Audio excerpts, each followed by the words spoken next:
Hello friends, welcome back to Gayami lush time. ഗോതമ്പ് പൊടി കൊണ്ട് എങ്ങനെ കട്ടി കുറഞ്ഞ സോഫ്റ്റായിട്ടുള്ള മധുരമൂറും ഇലയട അല്ലെങ്കിൽ വത്സൻ ഉണ്ടാക്കാമെന്ന് നമുക്ക് നോക്കിയാലോ. ആദ്യമേ തന്നെ ഒരു വലിയ കടായി ഞാൻ ഗ്യാസിൽ വെച്ചിട്ടുണ്ട്. അതിലേക്ക് നമുക്കൊരു 1/4 കപ്പ് ശർക്കര പാനിയാണ് കേട്ടോ. ഞാൻ ശർക്കര പാനി നേരത്തെ റെഡിയാക്കി ഇങ്ങനെ സ്റ്റോർ ചെയ്ത് വെച്ചേക്കും. അപ്പോൾ അതിലേക്ക് നമുക്ക് 1 കപ്പ് നാളികേരം ചിരകിയതാണ് ചേർത്ത് കൊടുക്കേണ്ടത്. എന്നിട്ട് ആ ശർക്കര പാനിയിലിട്ട് ഈ നാളികേരം നന്നായിട്ട് മിക്സ് ചെയ്യുക. അതിലെല്ലാം നാളികേരത്തിലെല്ലാം പിടിക്കണം. നന്നായിട്ട് ഇളക്കി കൊടുത്തുകൊണ്ടേ ഇരിക്കുക. നമുക്കിനി ഇതിലേക്ക് ഞാനൊരു 6 ചെറുപഴം, ഇതിപ്പം പാളയൻ തോടൻ പഴമാണ് കേട്ടോ. ചെറുപഴം ഏത് വേണമെങ്കിലും ചേർക്കാം, നമുക്ക് ഏത്തപ്പഴം വേണമെങ്കിലും ചേർക്കാം. പക്ഷേ ഈ പാളയംതോടൻ പഴത്തിൻ്റെ പ്രത്യേക ടേസ്റ്റാണ് കേട്ടോ. അതൊരു 6 ചെറുത് ഞാൻ ഇട്ടിട്ടുണ്ട്. എന്നിട്ടിത് നന്നായിട്ട് ഇളക്കുക. അപ്പോൾ ഇതിലെല്ലാം കൂടെ നല്ലൊരു മണമാണ് കേട്ടോ.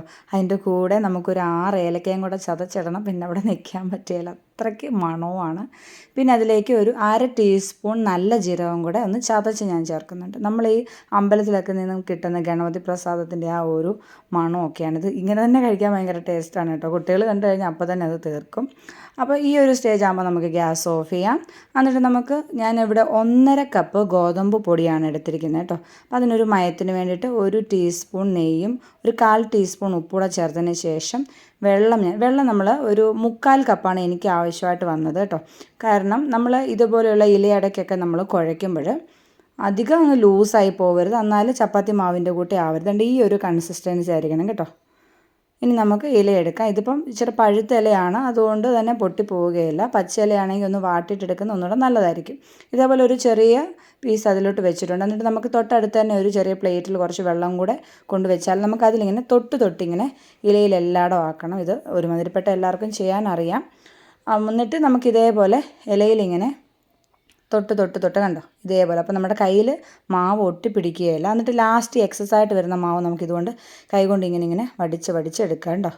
അപ്പോൾ എക്സസ് ആയിട്ടുള്ള മാവ് നമുക്കിങ്ങ് മാറ്റാം. അപ്പോൾ കട്ടി കൂടത്തില്ല. ചിലർ ഗോതമ്പട ഉണ്ടാക്കുമ്പോൾ നല്ല കട്ടിയായിരിക്കും, പക്ഷെ കട്ടിയായി കഴിഞ്ഞാൽ അതിൻ്റെ ഒരു ടേസ്റ്റ് കിട്ടത്തില്ല.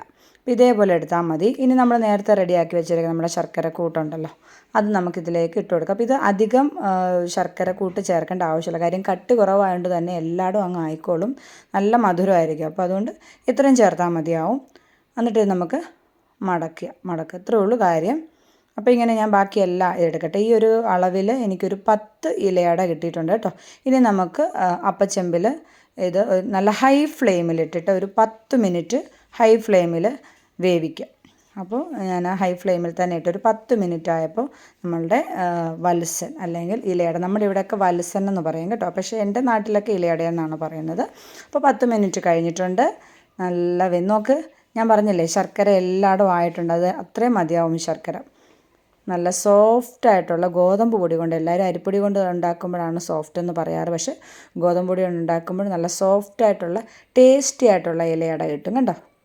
അപ്പോൾ എല്ലാ കൂട്ടുകാരും ട്രൈ ചെയ്ത് നോക്കി. ഇതേപോലെ പഴമൊക്കെ ഇതിനകത്ത് ചേർത്ത് കഴിഞ്ഞാൽ ഒന്നുകൂടെ ടേസ്റ്റ് കൂടത്തേ ഉള്ളൂ കേട്ടോ. അപ്പോൾ ഇതുപോലെ ഈവനിങ് സ്നാക്കായിട്ടോ ബ്രേക്ക്ഫാസ്റ്റായിട്ടോ ഒക്കെ നമുക്ക് ഇത് കഴിക്കാവുന്നതാണ്. അപ്പോൾ കൂട്ടുകാർ ഇത് തീർച്ചയായും ഒന്ന് ട്രൈ ചെയ്ത് നോക്കാം. മറ്റൊരു നല്ല വീഡിയോയുമായി വീണ്ടും വരാം. Thanks for watching.